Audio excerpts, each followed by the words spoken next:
Hello friends, welcome to my YouTube channel Max Maths. दोस्तों, आज आपके बीच हम लेकर आए हैं समांतर श्रेणी प्रश्नावली से संबंधित कुछ प्रश्न। इससे पहले भी आपको समांतर श्रेणी प्रश्नावली संख्या 5 के कुछ वीडियोस आपके साथ शेयर कर चुके हैं, जिनमें दोस्तों 5.1, 5.2 और 5.3 प्रश्नावली से संबंधित कुछ प्रश्न हैं। आज दोस्तों हम लेकर के आए हैं प्रश्नावली 5.3 के प्रश्न संख्या 6 से आगे के प्रश्नों का हल। दोस्तों शुरू करते हैं वीडियो को, जहां आपको प्रश्न संख्या 6 से हल करवाएंगे।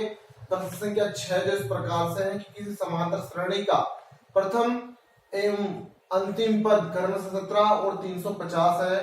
यदि सार्वंतर 9 है तो समांतर श्रेणी में पदों की संख्या तथा उनका योग जो है वो क्या होगा। दोस्तों पहले आपको पदों की संख्या n ज्ञात करनी है, फिर n पदों का योग ज्ञात करना। लेकिन उससे पहले आप ये जान लें कि आपको दिया क्या है। आपको प्रथम पद दिया जिसमें a का मान 17 है। अंतिम पद दिया दोस्तों, अंतिम पद को हम an लिखते हैं जो 350 दिया गया है, और इसमें सार्वंतर d का मान 9 दिया गया है। यहाँ पे n का मान ज्ञात करना है, और n का मान ज्ञात करने के बाद आप इन पदों का योग ज्ञात करेंगे। दोस्तों यहाँ सबसे पहले आप n का मान ज्ञात करेंगे तो आपको an से शुरू करना होगा, क्योंकि an का फॉर्मूला होता है an बराबर a plus n minus 1 into D. an का मान यहाँ 350 है, a का मान दोस्तों 17 है, प्लस n की जगह आप n लिख देंगे माइनस 1 इंटू डी का जो मान है वो 9 लिख दिया जाएगा। ये 9 लिख दिया। अब दोस्तों क्या करेंगे, अब 17 को जो है वो इस तरफ भेज देंगे, 17 इस तरफ प्लस के इधर माइनस के हो जाएंगे।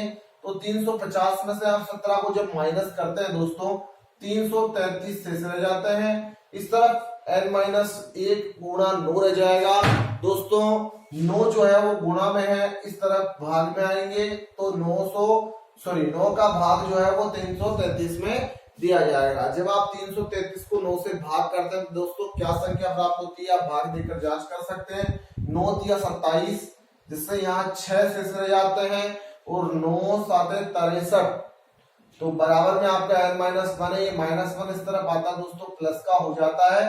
तो आप ये पाते हैं कि n का मान 38 आ जाता है। मतलब समांतर श्रेणी में पदों की संख्या 38 है, जो हमें ज्ञात करनी थी। इसके बाद प्रश्न में लिखा है कि समांतर श्रेणी में n पदों की संख्या ज्ञात करके n पदों का योग ज्ञात कीजिए।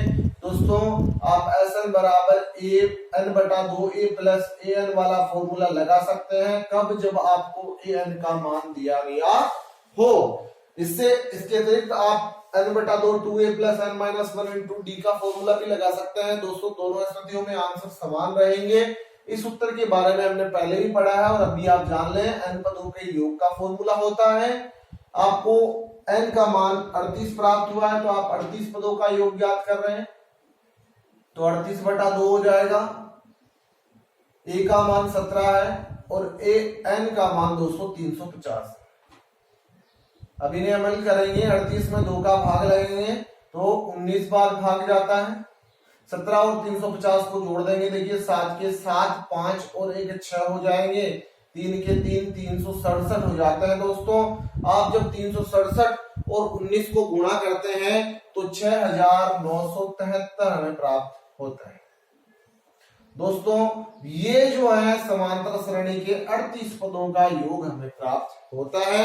तो ये इस प्रश्नावली का छठवां प्रश्न है, इसका अध्ययन हम कर चुके हैं। इसके बाद आपको 7वां प्रश्न जो है हम यहाँ हल कर पाएंगे। दोस्तों 7वां प्रश्न आप ध्यान से समझिए, अच्छा और महत्वपूर्ण प्रश्न है, जिसमें लिखा 1 से 1000 के बीच 3 से भाज्य सभी विषम संख्याओं का योगफल ज्ञात कीजिए। दोस्तों आप ये जान लें कि विषम संख्याएं जो होती है वे होती है जो जिनमें 2 का भाग पूरा पूरा नहीं जाता है, वे विषम संख्याएं होती है। हमें 1 से 1000 के बीच की सारी वे संख्याएं ज्ञात करनी है जिनमें 3 का भाग पूरा पूरा जाता है और वो विषम हो। तो सबसे पहले आप 3 से विभाजन वाली संख्या देखते हैं तो वो 3 होती है। इसके बाद वाली संख्या 6 होती है, जिसमें 3 का भाग जाता है, लेकिन 6 एक सम संख्या है, इसलिए आप 3 के बाद वाली 6 संख्या नहीं लेंगे, तो आप 9 लेंगे। 9 एक विषम संख्या है और वो 3 से विभाजित भी है। इसके आगे वाली संख्या की आप बात करें तो 12 होती है, लेकिन 12 सम नहीं है, तो 15 लेंगे। आप इसी प्रकार से संख्या लास्ट वाली 1000 3 से विभाजित नहीं है। दूसरी बात कि एक सम संख्या है तो आप विषम संख्या लेंगे दोस्तों। 999 जो संख्या है वो विषम संख्या होने के साथ साथ 3 से विभाजित भी है। तो आप देखिए इस प्रश्न को इस प्रकार से लिख सकते हैं 3 प्लस 9 प्लस 15 प्लस रेस करते हुए प्लस 999। ये प्रश्नावली के दूसरे प्रश्न के जैसा प्रश्न हो चुका है।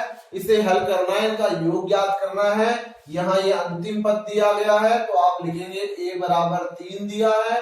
अब d की बात करते हैं दोस्तों, 9 में से 3 घटा देते हैं 6 और ये दिया गया है अंतिम पद an। अब आपको ये ज्ञात हो कि जब आप योग ज्ञात करते हैं तो Sn बराबर n बटा 2 a प्लस an वाला या 2a plus n minus 1 into D लगाता है तो n का मान तो हमें जरूर चाहिए होता है, तो यहाँ नहीं दिया हुआ तो आप n का मान कैसे ज्ञात करेंगे, इस वाले फॉर्मूले से ज्ञात करेंगे। ये फॉर्मूला होता है an बराबर a plus n minus 1 into T. an का मान 999 है, a का मान 3 है, n यहाँ हमें ज्ञात करना है, d का मान 206 है, प्लस के 3 है, इस तरफ माइनस में आएंगे तो 999 में से 3 जो है वो घट जाएंगे दोस्तों, 996 से रह जाएंगे। उस तरफ 6 जो है वो गुणा में है और वो इस तरफ आएंगे तो भाग में आएंगे। अब आप 996 को 6 से विभाजित करें तो 6 से विभाजित करेंगे तो 9 में 6 का भाग एक बार जाता है, जिससे आपके पास में 3 शेष रह जाते हैं और यहाँ 39 बन जाते हैं। 39 में 6 का भाग 6 बार जाता है, जैसे 36 आ जाते हैं। 39 में से 36 घटने पर 3 शेष रह जाते हैं तो फिर से 36 में 6 का भाग 6 बार जाता है, माइनस का 1 इस तरफ प्लस का हो जाएगा। दोस्तों पदों की संख्या आपको 167 प्राप्त होती है। अब आप योग ज्ञात करेंगे तो योग का फॉर्मूला होता है Sn बराबर n बटा 2 a प्लस an। उस स्थिति में जब आपको an का मान दिया गया हो तो Sn का मान यहाँ पे 167 है तो S 167 ये दर्शाता है कि ये 167 पदों का योग है। a का मान 3 है, an का मान दोस्तों 999 है। आप इन्हें जोड़ लेंगे, ये 999 चूंकि 167 जो है वो 2 से विभाजित नहीं हो रहे हैं तो आप इसे इसी प्रकार से लिख लेंगे और आगे वाले संख्याओं को जोड़ लेंगे। हो सकता है ये आगे वाली दोनों संख्याओं का योग जो है वो 2 से विभाजित हो, तो आप इन्हें जोड़ लेते हैं 999 और 3 को तो 1002 प्राप्त होते हैं। 1002 दोस्तों 2 से कट जाते हैं तो संख्या हमें प्राप्त होती है यहाँ पे 501। अब आप यहाँ 167 और 501 को गुणा करेंगे तो आपके पास आंसर आने वाले हैं 83,667। दोस्तों आप इसे हल कर सकते हैं गुणा करके। तो ये जो है हमें वे संख्याओं का योग प्राप्त हुआ है जो 1 से 1000 के बीच की है और वे विषम संख्याएं हैं, इसके साथ वो 3 से विभाजित हैं। दोस्तों इसका अगला जो प्रश्न है वो हमें दिया गया है 8वां क्वेश्चन। एक समांतर श्रेणी में प्रथम पद 8 है तो देखिए प्रथम पद जो है वो a का मान है जो हमें 8 दिया गया है। nवां पद 33 है तो nवां पद का मतलब हुआ कि उस समांतर श्रेणी का अंतिम जो पद है वो 33 है तो an बराबर आपने 33 ले लिया तथा पहले n पदों का योग 123 है तो n पदों का योग मतलब Sn जो हमें 123 दिया गया है प्रश्न में। तो n तथा सार्वभौमिक d का मान ज्ञात कीजिए।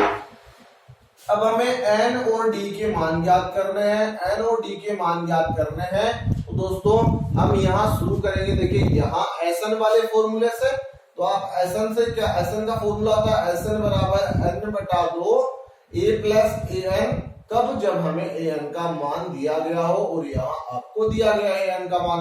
Sn का मान 123 है जो यहाँ Sn की जगह लिख दिया जाएगा। n का मान हमें ज्ञात करना है, a दोस्तों 8 है और an 33 है। अब आप इन्हें जोड़ लेंगे तो यहाँ आप देखते हैं ये जोड़ने के बाद में हमें प्राप्त होता है 41। ये 2 जो है या आप ऐसा लिख सकते हैं n को यही रख लीजिए 41 बटा 2 जो है इस तरफ गुणा में है या इस तरफ भाग में आएंगे तो 41 नीचे और 2 ऊपर रह जाएंगे तो 123। तो यहाँ से 2 तो ऊपर और 41 नीचे बराबर ये n। दोस्तों 41 जो है उनका हम भाग देंगे इनमें, इन्हें गुणा करके, तो यहाँ 246 आते हैं। 246 को 41 से भाग देने पे हमें n बराबर 6 प्राप्त होता है। तो इससे ये हमें n का मान प्राप्त हुआ है। अब यहाँ से हम लोगों को n का मान प्राप्त होने के बाद हम यहाँ से d का मान ज्ञात करेंगे। d का मान यहाँ से आप ज्ञात कर सकते हैं, चूंकि दोस्तों फॉर्मूला होता है an बराबर a plus n minus 1 into D. an का मान यहाँ 33 है, a का मान 8 है, n हमें ज्ञात है 6, तो 6 में से 1 घट गया 5 रह जाएगा, और d जो है वो हमें ज्ञात करना है। यहाँ से 8 प्लस में इधर माइनस में हो जाएंगे, और 33 में से 8 घटने में 25 से रह जाता है। ये 5 गुणा में इधर भाग में आएंगे दोस्तों। 25 जो है वो 5 से 5 बार विभाजित हो जाता है। प्रश्न में लिखा था n और d का मान ज्ञात कीजिए, तो ये n और d के मान इसके कर्म से 6 और 5 हमें प्राप्त होते हैं। ये इस प्रश्नावली का प्रश्न संख्या 8 का उत्तर है। अब हम प्रश्न संख्या 9 का हल करेंगे। दोस्तों प्रश्न संख्या 9 इस प्रकार से है। रुपए 280 की पुरस्कार राशि देने के लिए रखी गई है। यदि प्रथम पुरस्कार के बाद प्रत्येक पुरस्कार अपने से ठीक पहले पुरस्कार से 20 रुपए कम हो तो प्रत्येक पुरस्कार की राशि ज्ञात कीजिए। दोस्तों पुरस्कार पूरे 4 हैं, तो आपको ये ज्ञात हो कि यहाँ पदों की संख्या 4 है। दोस्तों चारों जो पुरस्कार हैं उनका योग जो है वो 280 रुपए है। 280 रुपए को की राशि है उसको 4 पुरस्कारों में विभाजित किया गया है, तो S4 मतलब 4 पदों का योग 280 में प्राप्त होगा।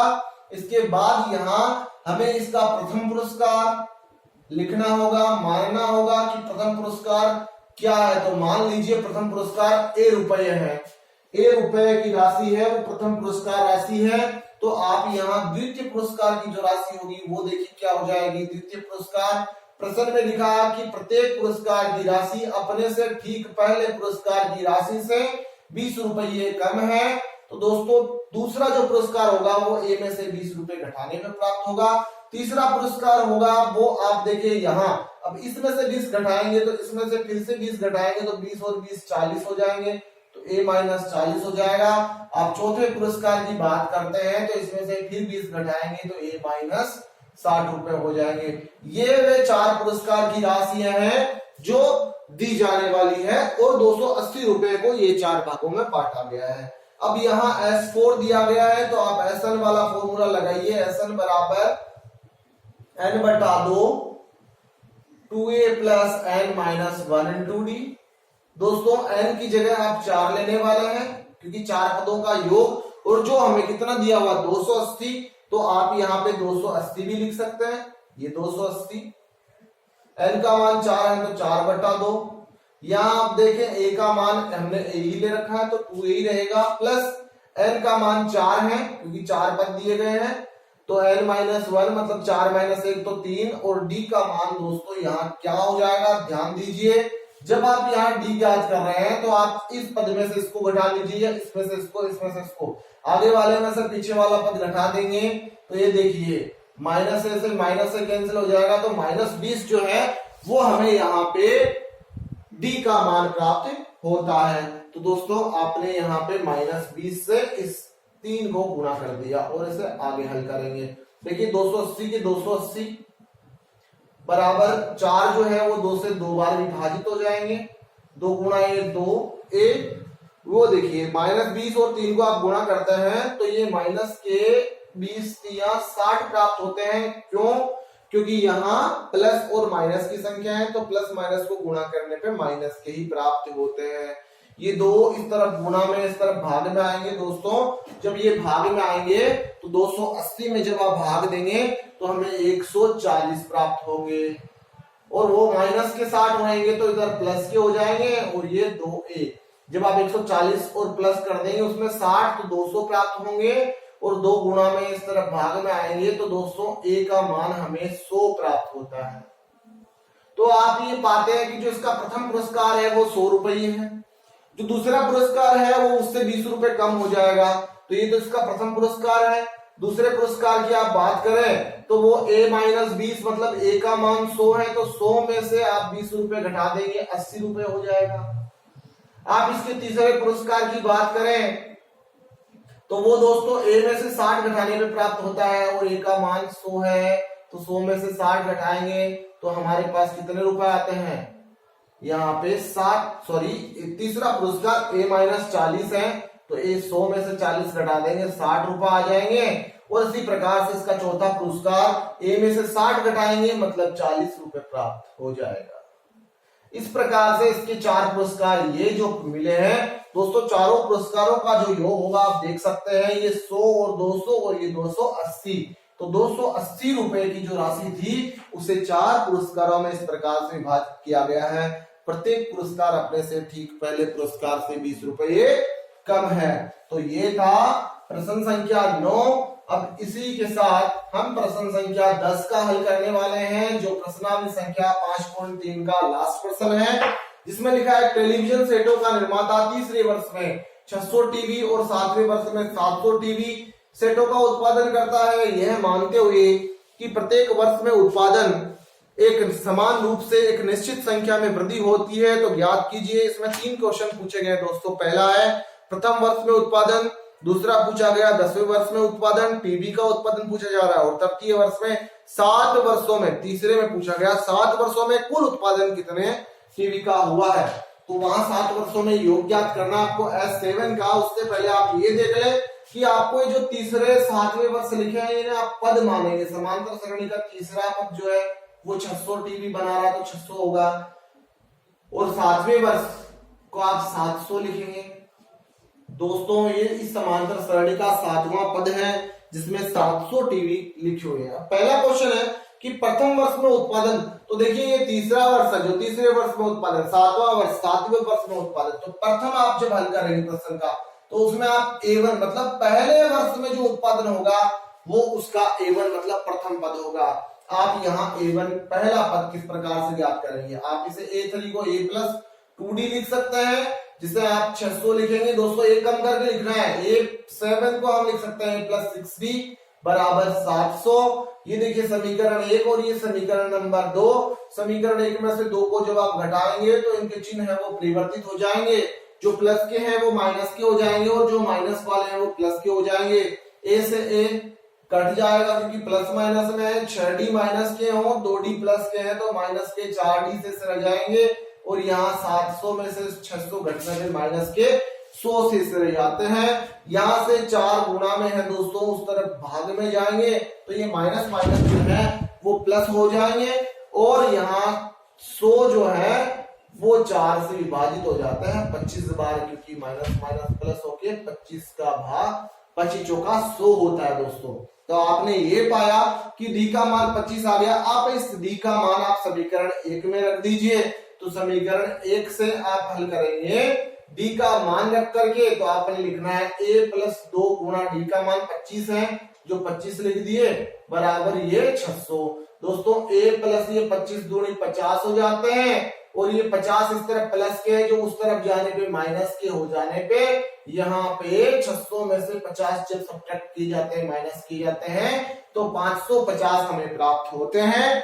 दोस्तों ये इसके पहले प्रश्न का आंसर होगा, जिसमें लिखा है कि प्रथम वर्ष में कितने टीवी का उत्पादन हो रहा है, तो 550 टीवी का उत्पादन इसके प्रथम वर्ष में हो रहा है। इसका जो दूसरा प्रश्न लिखा उसमें लिखा 10वें वर्ष में उत्पादन। दोस्तों 10वें वर्ष में उत्पादन का मतलब हुआ इसका 10वां पद आप ज्ञात करेंगे, मतलब A10 10वें वर्ष में उत्पादन बराबर A10, जिसे आप A+9D लिख सकते हैं। A का मान हमें भी प्राप्त हुआ है 550 प्लस 9 गुना डी का मान हमने यहाँ हल कर रखा है 25 होते हैं। दोस्तों आप इन्हें हल करेंगे तो 550 प्लस 25 गुणा 9 25 नाम 225 हो जाते हैं, और 225 और 550 को जोड़ने पे दोस्तों 700 और 75 टीवी उत्पादन किए जाते हैं इस 10वें वर्ष में। ये इसका दूसरे प्रश्न का हल है।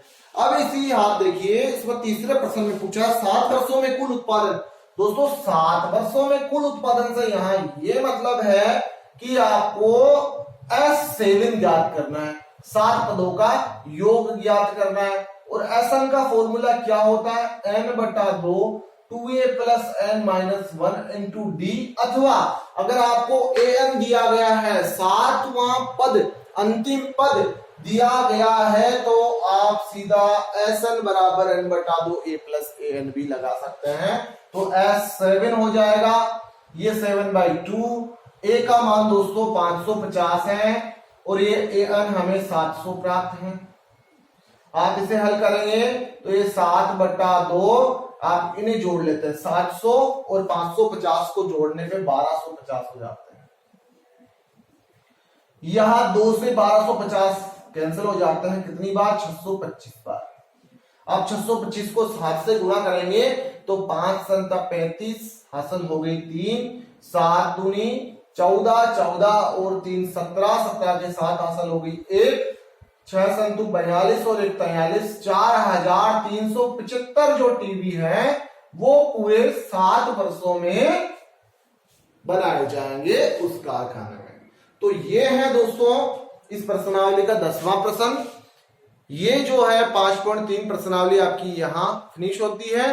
दोस्तों आपको हमारे द्वारा पढ़ाए गए प्रश्न, दी गई जानकारी अगर अच्छी लगी है तो प्लीज वीडियो को लाइक करें। आज के लिए दोस्तों इतना ही, धन्यवाद।